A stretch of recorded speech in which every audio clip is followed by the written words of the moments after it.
It is Dallas Cowboys Executive Vice President Stephen Jones. Good afternoon, sir. Good afternoon, guys. Well, we are excited about the win, and then we got the terrible news with the Terrence Steele injury that he is in fact out for the season. How tough is that to see for somebody who has worked their way up and been playing very well? Well, exactly. I mean, you hate it for him first and foremost. He's put a lot of work in to his trade. I mean, he has really had him a great year. He just keeps getting better every year. Does everything the right way, and certainly a tough deal for him. Obviously, a tough deal for our team. But at the same time, we've been resilient this year, and we do have some depth in that offensive line between Ball and Peters, and certainly we got Tyron coming back, so that'll be a big plus for us. So. We just have to, as all coaches like to say, next man up. And at the same time, like you said, your heart goes out for Steele, for Terrence, and all the work that he's done. And he'll make a great recovery and be ready to go next year. When you heard that Jason Peters initially didn't want to go in at right tackle because he didn't want to hurt the team, but then said, all right, never mind, I do need to go in right now. What did that speak to his character for you? Well, he just it says everything. That's why we have him on this team. He's a winner. He's had a Hall of Fame career, and he wants to do anything he can to help this team win. And certainly, he went in there and did a really nice job for us. Certainly, Ball's getting his feet wet as we move forward there as well. But certainly, hats off to Jason for going in there and doing a really nice job. And we'll continue to prepare and see what the best group of guys are as we move forward, for these last 4 games of the season, and hopefully start to prepare for the playoffs. Stephen, can you explain to the audience how difficult it is maybe to go from left tackle to right tackle? Because they both say tackle on it, just like left field and right field say the same thing, but I can explain how much different those positions are, even though they look like the exact same position. Some guys have a real propensity to be able to move around and go left and right, but I'd call those guys ambidextrous. It's like been using your right hand, and all of a sudden you got to use your left hand to do everything. It's certainly different, and even though I've been in this league for many, many years, and certainly a pro, it's just once guys start playing on one side, they tend to want to.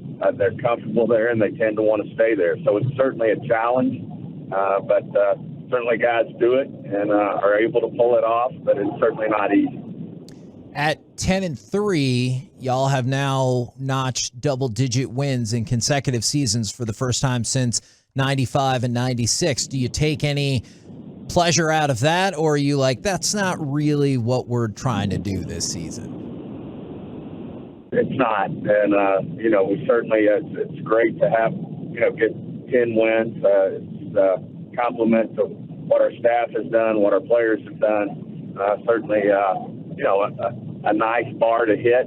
But as we all know, when we start every season, your goal is to win, to get in the playoffs and win the East, and then certainly win playoff games and try to win a championship. And that's certainly the goal of this football team. I know yesterday we had our challenges and didn't play as well as we're going to have to play if we're going to go where we want to go.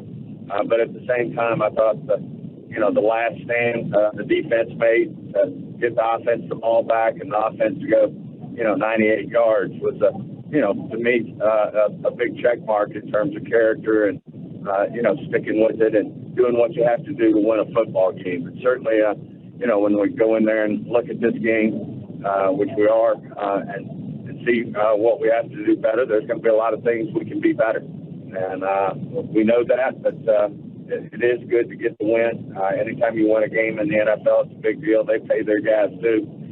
Certainly don't understand why they'd ever have 17-point spreads, but that's the end of the day, like I said, they're paying their guys. They got great coaches, great scouts, great personnel people, and they're going to be a really good football team in due time.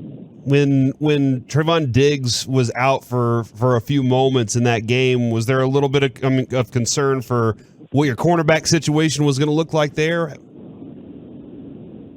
Absolutely. I mean, we've lost two top-notch guys, and Jordan Lewis and Anthony Brown. We do, as I said, earlier in the year, we've got great depth there. I thought Kelvin Joseph really took another step in terms of getting his consistency there at corner, and Nashawn Wright got him some experience there. But, after losing two, you don't want to continue to lose them. So it's great that Diggs got back out there, certainly made a big play for us, was real close to making another one when he undercut an out route. But, he's certainly, we need him for this run and need him to get accomplished what we want to get accomplished.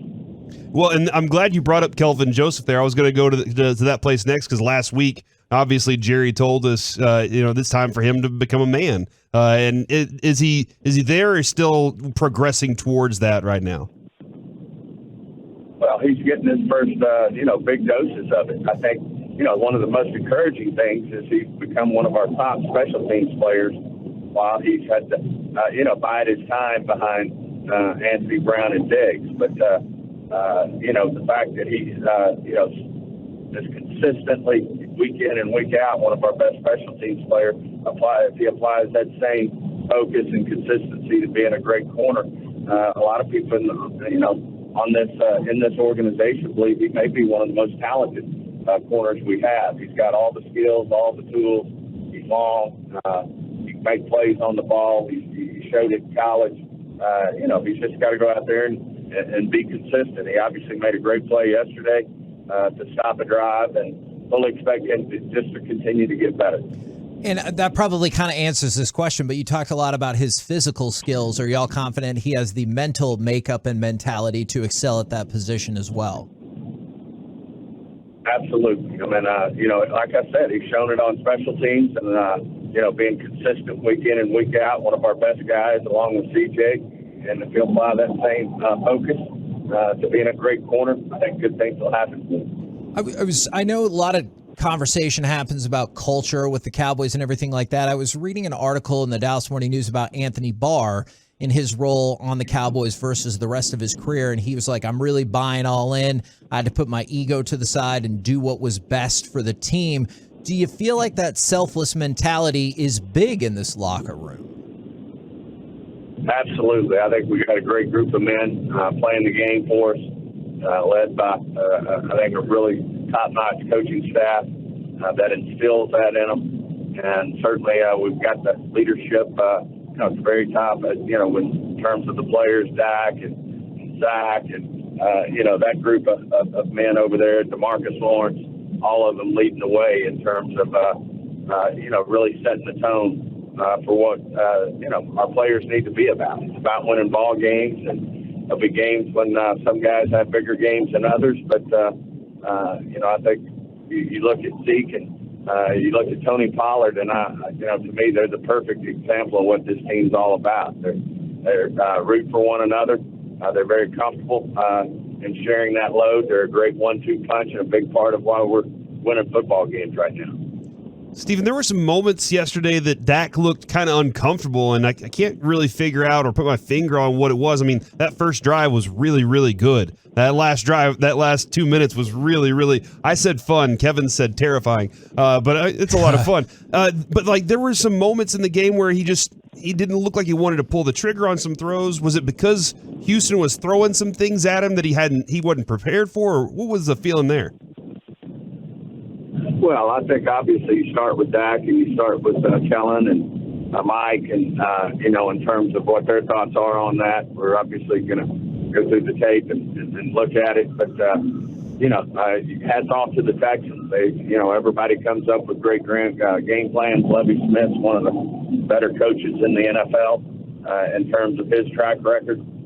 So you have to start with taking your hat off to the Texans and what they were able to do. But certainly, we all know, Dak's desire to be great. I'm sure he'll go back and look at that and clean up any mistakes that need to be cleaned up. But as you said, he made plays when he had to. And that last drive was, I agree, both terrifying and fantastic. But certainly he came up big when he had to come up big.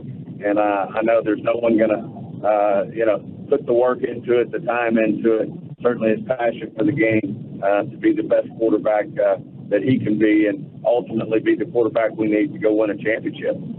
I know it's difficult on a Monday with injuries and everything like that, but can you give us any insight, or have you gotten any updates about Jake Ferguson or Jonathan Hankins? All those guys, we're in the middle of certainly evaluating them. And, as we move forward, we'll have more details. But we'll certainly, as we get the information, we'll make the proper moves accordingly and go from there. We've got a great medical staff, Jim Maurer and Brett Brown, and we'll do what we have to do to get prepared to play the Jaguars.